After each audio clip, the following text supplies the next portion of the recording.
जब बीटी चालू कर दें तब नंगे होके निकल बस से निकल ही लगते। मेरी फोटो आ रही है।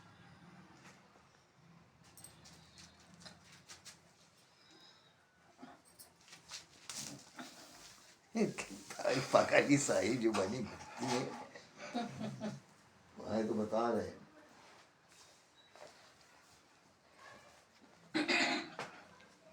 सदगुरुदेव की जय हो। पूर्ण ब्रह्म परमेश्वर बंदी सोण सदगुरुदेव संत रामपाल जी महाराज जी की जय हो। बारम्बार सत कूट कूट तुलसंखो संखो व डंडा आकार प्रणाम है। देव आराध्य संकट मोचन पूर्ण ब्रह्म परमात्मा बंदी सोण परमेश्वर कबीर साहब जी की जय हो। बारम्बार सत कोट कोट करो सातनो संखो संखो व डंडा आकार प्रणाम है। बंदी छोड़ संत गरीबदास जी महाराज जी की जय हो। स्वामी राम देवानंद बाबा गुरु महाराज जी की जय हो। बंदी छोड़ पूर्ण ब्रह्म परमेश्वर सदगुरुदेव संत रामपाल जी महाराज जी की जय हो।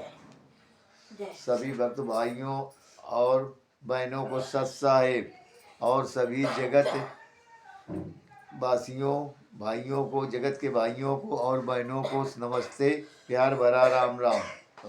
सत साहिब सभी भगत भाइयों से निवेदन है कि वीडियो को लाइक करना, सब्सक्राइब करना और कमेंट करना ना भूलें। सत साहिब और भगत भाइयों आप लोगों से निवेदन है, जिस भगत भाई के पास आपके जो सब पास में हों या ना हो तो उनके पास जिनके पास या जगत के लोगों भाइयों या भगत भाइयों को निवेदन है कि ये ज्ञान अमृत एवं षड्यंत्र का विश्व पुस्तक मंगाएं। इस पुस्तक में सदगुरुदेव संत रामपाल जी महाराज जी को 430 बटा 2014 के जजमेंट में सदगुरुदेव संत रामपाल जी महाराज जी को इन 5 महिलाओं एक बच्चे के हत्यारों ने, इन मैनेजमेंट के RSS मैनेजमेंट के गुंडों ने किस तरह से परमेश्वर सदगुरु संत रामपाल जी को गवाही दे के फंसाया है, आश्रम मरते तब तक जेल करवाई है। तो ये पुस्तक मंगाएं और इस पुस्तक में और शुरू से लेकर आखिरी तक मतलब छुड़ानी धाम से लेकर करौठा कांड में 2006, 2009, 2013 करौठा कांड में भी सदगुरुदेव जी को मारने का प्रयास किया मगर नहीं मार पाए। तब एक सोनू नाम के लड़के को वह करौठा कांड में मार गिराया और मारने के बाद 22 महीना सदगुरुदेव जेल में रहे और जेल में फिर सबकी जमानत हो गई। सदगुरुदेव की जमानत कराने वाला कोई नहीं गया।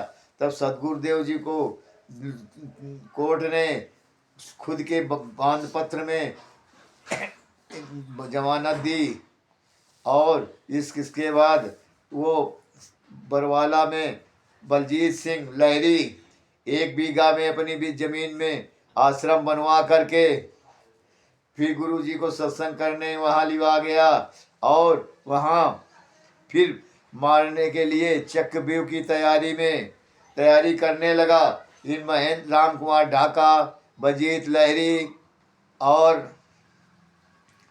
परसोत्तम सैनी, बीरेंद्र, मनोज, ये गुरु जी के लड़के, महेंद्र दास कलयुगी भाई और कलयुगी भतीजा अमित दास, परसोत्तम सैनी, बसंत राज कपूर और अंजू मंजू बेटियां, कलयुगी बेटियां और बहन राजबाला, बानोई कृष्णा, इन सब लोगों ने 51 सदस्यों की कमेटी बनी थी और साथ में उसमें भी मौजूद भगत थे सदगुरुदेव जी के और भी कमांडो बने मौजूद भगत। उस कमांडो में सरदार था पवन दास, जिसको पवन ठग बोलते हैं, तिमिर दूत पवन ठग जो साधु संगति चलाता है, और संजय ठग राय दिल्ली वाला, ये भी उसमें हिमाचल में गद्दी बनाकर सदगुरुदेव की ना संत रामपाल जी महाराज के नूर लूट रहा है।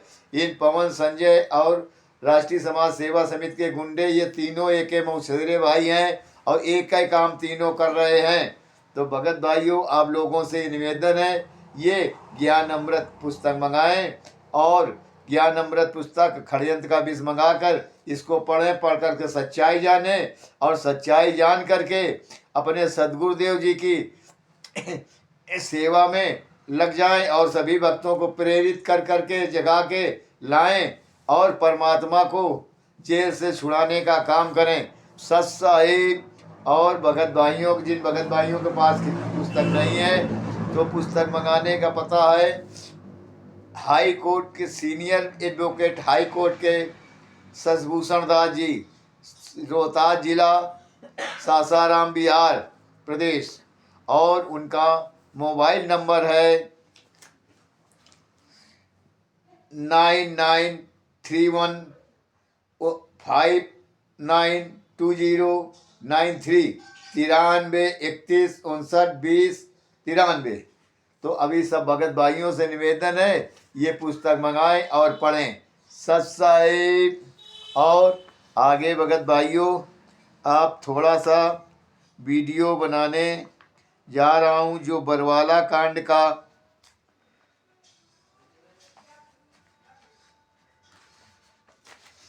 बरवाला कांड में 400 FIR paragraph number 2 FIR number 428 2014 राजद्रोह एवं असंवैधानिक गतिविधि में संलिप्तता का आरोप। ये FIR उसी दिन अर्थात 18/11/2014 को दायर हुआ। इस FIR में कुल 939 अभियुक्तों को बनाया गया।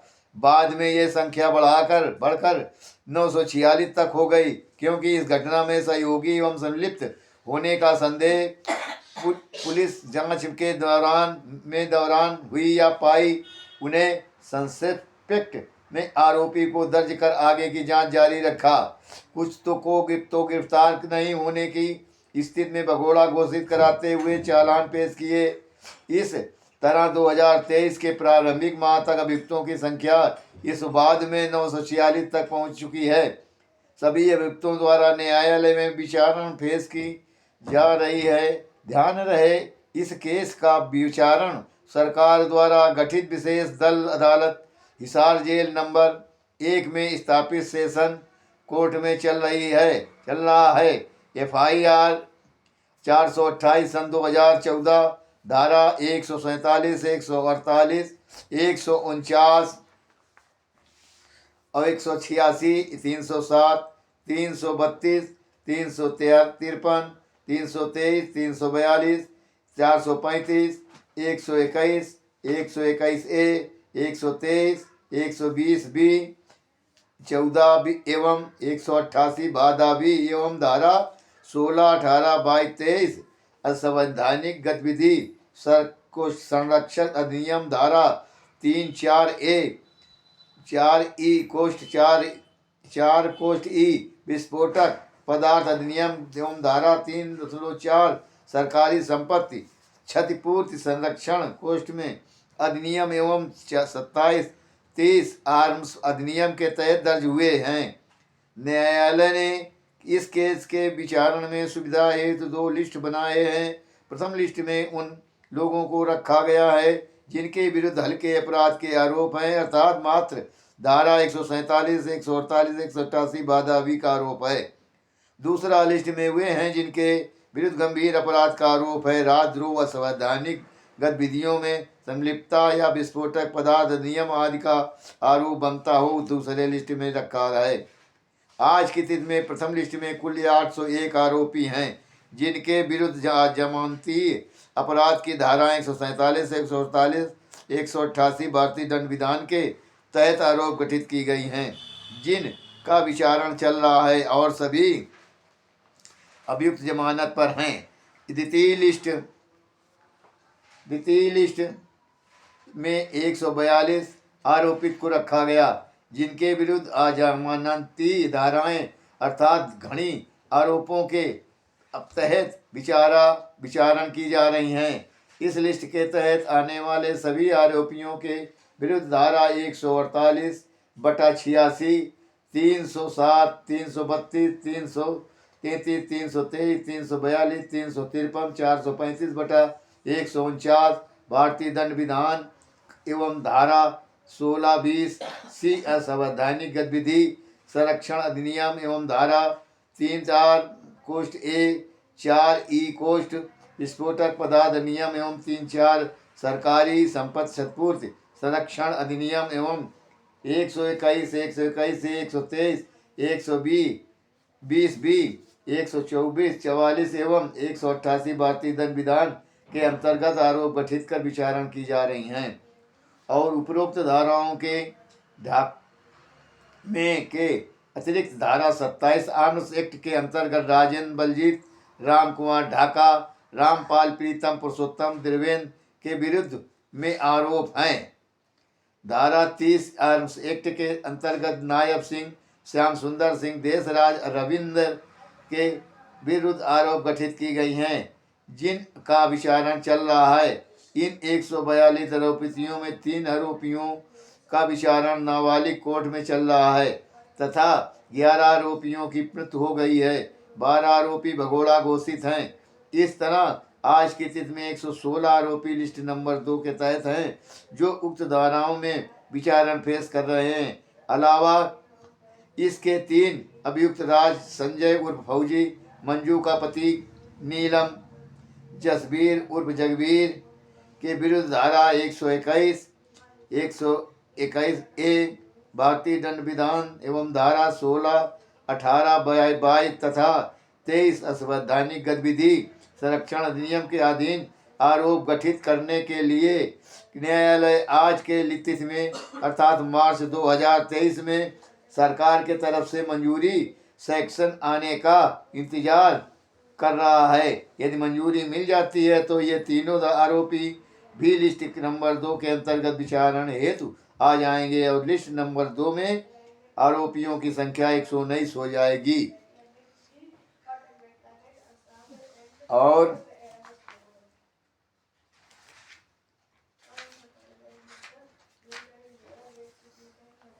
हम सब कह सकते हैं कि लिस्ट नंबर 1 के आरोपियों की संख्या, लिस्ट नंबर 2 के आरोपियों की संख्या नाबालिग कोर्ट में विचारण चल रहे हैं। आरोपियों की संख्या, मृत आरोपियों की संख्या, भगोड़ा घोषित आरोपियों की संख्या का योग 946 है। इन सभी आरोपियों में भगोड़ा एवं मृत आरोपियों को निकाल दी जाए तो इस 946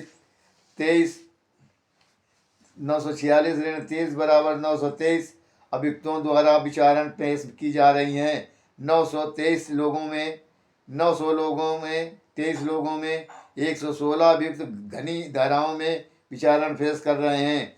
3 अभियुक्तों के विरुद्ध घनी धाराओं में विचारण के लिए सरकार के सेक्शन की मंजूरी उसके बाद होने की संभावना है। इस सरकार से स्वीकृत मिल जाती है तो घने धाराओं के अंतर्गत अभियुक्तों की संख्या 119 हो जाएगी जिनके विरुद्ध राजद्रोह सहित यूपी ए एक्ट के तहत आरोपों का विचारण और चलेगा। से 804 अभियुक्तों में 3 अभियुक्तों का विचारण नाबालिग कोर्ट में होने के कारण 801 अभियुक्तों का विचारण हल्की धाराओं में चल रहा है। अब यहाँ वरना ये करना उचित होगा कि FIR 428 सन 2014 दिनांक 18 नवंबर 2014 को दर्ज होने के बाद पुलिस इन्वेस्टिगेशन कर संत रामपाल जी महाराज एवं अन्य के खिलाफ अपनी चालान न्यायालय में पेश की तथा चंद आरोपियों के खिलाफ इन्वेस्टिगेशन जारी रखी।